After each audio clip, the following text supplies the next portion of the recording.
స్వాధ్యాయ ప్రియులకు అనిత నమస్కరిస్తూ పత్రిజీ జ్ఞానామృతం 1 బుక్ నుండి ఈరోజు మనము 14వ అధ్యాయం ముక్తికి మార్గం అంటూ పత్రిజీ మనకు తెలియచేస్తుంది.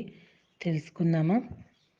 ఈ భూమి మీద జన్మ తీసుకున్న ప్రతి ఒక్కరూ ప్రతి క్షణం ఆనందంగా జీవించాలన్నదే సృష్టి నియమం. అలా జీవించాలంటే మన శరీరం ఎప్పుడూ ఆరోగ్యంగా తేజోవంతంగా ఉండాలి. మన మనసు ఎప్పుడు హాయిగా శాంతంగా ఉండాలి. మన బుద్ధి ఎప్పుడూ సునిశితంగా సత్యాన్ని చూపేదిగా ఉండాలి. ఎప్పుడైతే మన బుద్ధి సునిశితంగా ఉండదో, సత్యాన్ని చూపేదిగా మనలేదో, అప్పుడు మన మనసు మలినమై అశుభ్రమైపోతుంది.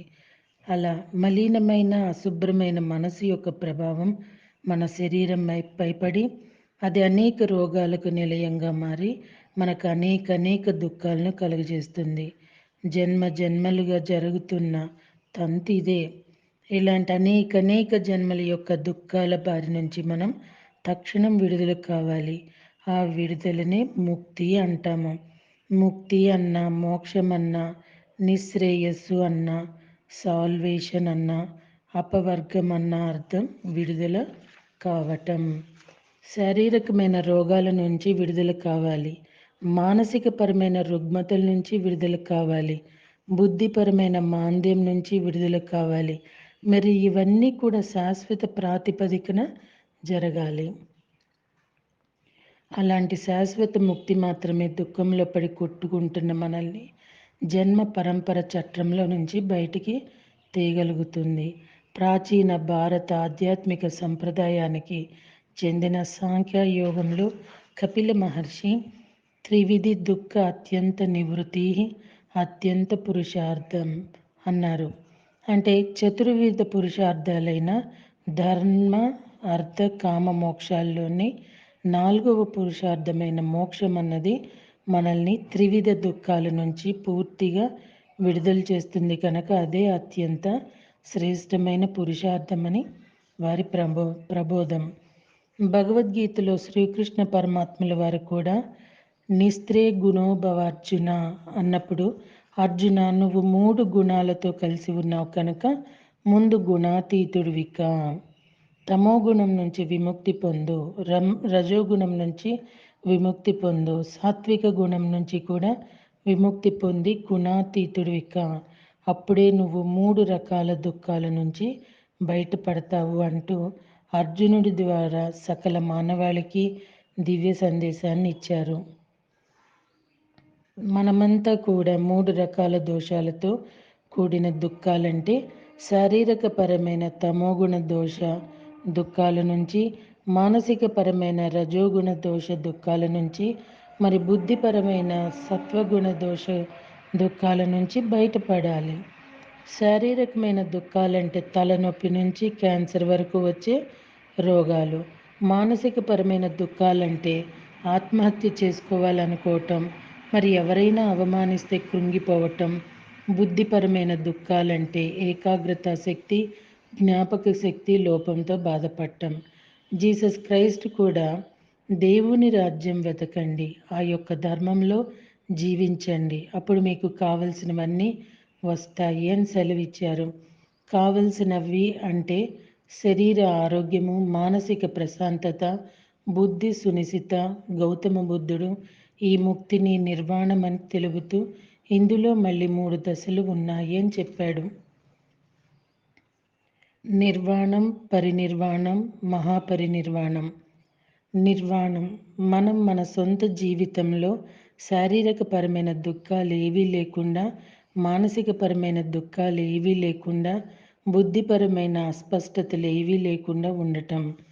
పరినిర్వాణం కేవలం మనం ఒక్కళ్ళం నిర్వాణం పొందితే లాభం లేదు. మన చుట్టుపక్కల ఉన్న వాళ్ళు కూడా నిర్వాణం పొందాలి. మన చుట్టుపక్కల ఉన్నవాళ్ళు దుఃఖిస్తూ ఉంటే మనకెంత మాత్రం బాగుండదు.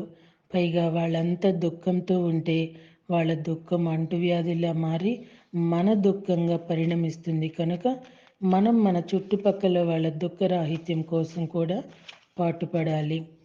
స్వయంగా నిర్వాణం పొందిన మనం ఇతరుల నిర్వాణం కోసం పనిచేయడాన్ని పరినిర్వాణం అంటాం. దానినే పరిముక్తి అని కూడా అంటాము. మహాపరినిర్వాణం. మన చుట్టుపక్కల వాళ్ళంటే కేవలం కొంత పరిధి మేరకు ఉన్న వాళ్ళు మాత్రమే దుఃఖరాహిత్యంలో ఉంటే సరిపోదు. మన పక్క ప్రదేశం వాళ్ళు కూడా బాగుండాలి. వాళ్ళ పక్క దేశం వాళ్ళు కూడా బాగుండాలి. వాళ్ళు కూడా సకల దుఃఖాల నుంచి విముక్తి కాబడాలి. ఇలా ప్రపంచం మొత్తంలో నుంచి దుఃఖం తీసివేయాలని పరితపిస్తూ ఎవరైతే కంకణం కట్టుకుంటారో వాళ్ళు మహాపరినిర్వాణంలో మహాపరిముక్త స్థితిలో ఉన్న గొప్ప యోగులు. సదా మహాపరినిర్వాణంలో ఉండే వాళ్లకు ప్రపంచం యొక్క దుఃఖమే తమ దుఃఖంగా మారుతుంది. మరి మొత్తం ప్రపంచం దుఃఖం నుంచి విముక్తి పొందిన వాడే వారు కూడా దుఃఖం నుంచి విముక్తి పొందుతారు. తీర్థంకరుడు అంటే ప్రవక్త. ఈ ప్రవక్తకు బోధన చేయకపోతే దుఃఖం వస్తుంది. మరి బోధన చేస్తే అతని దుఃఖం పోతుంది. అది కూడా ఏ కొద్ది మందికో బోధన చేసేసి చేతులు దులిపివేసుకోవటం అతనికి ఎంత మాత్రం సరిపోదు. మొత్తం ప్రపంచానికే తన బోధనను విస్తృతం చేసే సర్వవ్యాపకత్వాన్ని అతడు కలిగి ఉంటాడు. అరిహంత్ ఈక్వల్ టు బోధిసత్వుడు ఈక్వల్ టు బుద్ధుడు. మొట్టమొదట మనం మన స్వీయ దుఃఖాల నుంచి విడుదలయ్యి అరిహంతులుగా మారాలి. అరి అంటే శత్రువు, హంత్ అంటే హతమార్చినవాడు. అరిహంత్ అంటే శత్రువుల్ని హతమార్చినవాడు. మనలోని కామ, క్రోధ, లోభ, మోహ, మదమాత్సర్యం అనే అరిషడ్వర్గాలపై పట్టును సాధించటానికి అడ్డుపడుతున్న మనలోని 3 అపశృతులను హతమార్చాలి. ఆ 3 అపశృతులే మనలోని సోమరితనం అనే తమోగుణం, అహంకారం అనే రజోగుణం, మరి అతి మంచితనం అనే సాత్విక గుణం. ఈ 3 గుణాలు కూడా మితిమీరినప్పుడు మనకు అపశృతుల్లాంటివి కనుక వీటిని హతమార్చి నిర్గుణ స్థితిలో విలసిల్లుతూ అరిషడ్వర్గాలపై పట్టు సాధించాలి. జీవితాన్ని ఒక ఆటలా ఆడుతూ ఆనందంగా ముందుకు సాగాలి. ఇలా మనం అరిహంతుగా మారిన తర్వాత మన చుట్టుపక్కల ఉన్న వాళ్ళు కూడా అరిహంతులుగా మారటానికి సహాయం చేయాలి. తద్వారా మనం బోధిసత్వులుగా ఎదుగుతాము.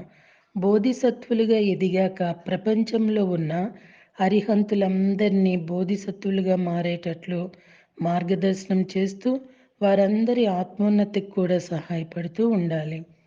అలాంటి వాడే బుద్ధుడు. మరి ఆ బుద్ధ స్థితి మహాపరినిర్వాణ స్థితి, మహాపరివిముక్తి స్థితి. ధ్యాన సాధన. నిర్వాణ స్థితి మనకు కేవలం ధ్యాన సాధన వల్లే వస్తుంది. నిరంతర ధ్యాన సాధనలో మాత్రమే మనం మనలోని సకల అనర్థాలను గురించి తెలుసుకుంటాం. మనకు జరగబోతున్న నష్టాలను బేరీజు వేసుకుంటూ మనకు మనమే వాటిని సరి చేసుకోగలుగుతాము. ధ్యాన సాధనతో పాటు చక్కటి ఆత్మజ్ఞానాన్ని కలిగించే పుస్తకాలను చదువుతూ స్వాధ్యాయం చేయాలి. ఓషో, రాంపా, అని బిసెంట్, యోగానంద పరమహంస, స్వామి రామ వంటి గొప్ప గొప్ప యోగులు, విఘ్నులు వ్రాసిన స్వీయ అనుభవాలతో కూడిన పుస్తకాలను చదవటం ద్వారా అద్భుతమైన జ్ఞాన సాధన జరుగుతుంది.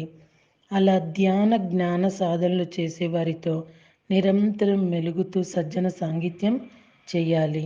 ఈ 3 రకాల సాధన ద్వారా మనకు ఎలా మాట్లాడాలి, ఎలా తినాలి, ఎంతవరకు నిద్రపోవాలి, ఎంతవరకు నిద్రపోకూడదు,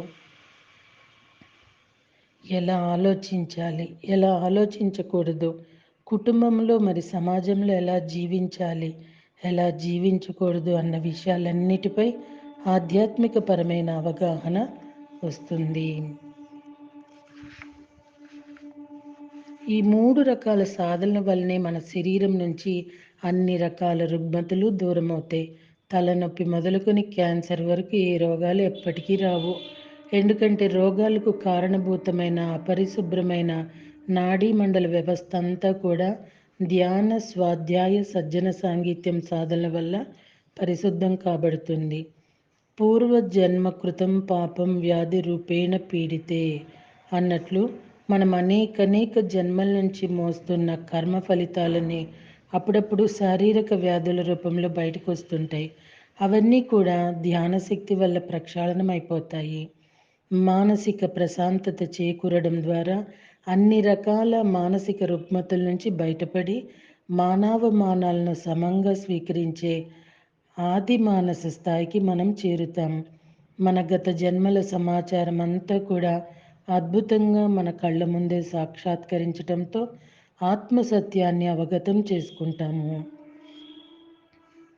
స్వాధ్యాయ సజ్జన సాంగిత్యాదుల ద్వారా బుద్ధిపరమైన జ్ఞానం పెరుగుతుంది. దానివల్ల మనకన్నా గొప్పవాళ్ళు కూడా అతి సామాన్యుల్లా మన ముందు తిరుగుతూ ఉండటం చూసి వినమ్రత అన్నది విశేషంగా అర్థం చేసుకుంటాం. పిరమిడ్ మాస్టర్లు ఎప్పుడూ ధ్యానం చేస్తూ, నిరంతర స్వాధ్యాయం చేస్తూ, సజ్జన సాంగిత్యాలు చేస్తూ, ఇతరులతో కూడా చేయిస్తూ ఎల్లప్పుడూ మహాపరిముక్త స్థితిలో ఉంటారు.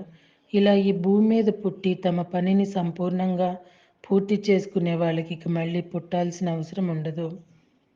అరిహంతిగా చనిపోయినా కూడా మళ్ళీ పుట్టాల్సిందే. బోధిసత్వుడిగా చనిపోయినా మళ్ళీ పుట్టాల్సిందే. కానీ బుద్ధుడిగా చనిపోయాక మళ్ళీ పుట్టవలసిన అవసరం ఎంత మాత్రమూ ఉండదు. కనుక బుద్ధుడిగా ఎదిగే వరకు ఆత్మ యొక్క జన్మ పరంపర అలా కొనసాగుతూనే ఉంటుంది. బహుని మే వ్యతీతాని జన్మాని తవ అర్జున తన్యహం వేద సర్వాణి నత్వం వేత్త పరంతప. భగవద్గీత 4:5. అర్జున, నువ్వు నేను ఎన్నో జన్మలెత్తాం. అయితే నాకు నా జన్మలతో పాటు నీ జన్మలను కూడా తెలుసు. నీకే ఏమీ తెలియదంటూ జన్మ పరంపర జ్ఞానం యొక్క గుట్టును విప్పి చెప్పారు భగవద్గీతలో శ్రీకృష్ణ పరమాత్మలు. ఈ జన్మ పరంపర జ్ఞానమే ముక్తి. ఈ జ్ఞానం వల్ల నేను అశాశ్వతమైన దేహంలో నివసిస్తున్న శాశ్వతమైన ఆత్మను అన్న కర్మ సిద్ధాంతాన్ని మనం అర్థం చేసుకుంటాము. నా వాస్తవానికి నేనే సృష్టికర్తను కనుక నా సంకల్ప శక్తి ద్వారా నేను నా వాస్తవాన్ని మార్చుకొని ఈ జన్మ కర్మ పరంపర చట్రంలో నుంచి బయటపడతానన్న జ్ఞానాన్ని పొంది తక్షణం అందులో నుంచి విడుదల కావటానికి సాధన చేస్తాము. ఇలాంటి ముక్త స్థితి మనకు ప్రార్థన ద్వారానో, భజనల ద్వారానో, తీర్థయాత్రలు చేయడం ద్వారానో, గురువుల పాదసేవనం చేయడం ద్వారానో, విగ్రహారాధన ద్వారానో లేదా మంత్రోచ్చరణ చేయడం ద్వారానో ఎంత మాత్రము రాదు. ధ్యానంలో మనం మన స్థూల శరీరం నుంచి బయటకు వచ్చి మన సూక్ష్మ శరీరంతో విహరిస్తూ సూక్ష్మ లోకాల అనుభవాలు పొందటం ద్వారా వస్తుంది. సూక్ష్మ శరీరం నుంచి కూడా విడివడి కారణ శరీరంతో విహరిస్తూ కారణ లోకాల అనుభవాలు పొందడం ద్వారా వస్తుంది. ఆ తరువాత కారణ శరీరంలో నుంచి కూడా బయటికి వచ్చి మహాకారణ శరీరంతో మహాకారణ లోకాల్లో విహరిస్తూ అక్కడి అనుభవాల్ని కూడా పొందుతూనే వస్తుంది.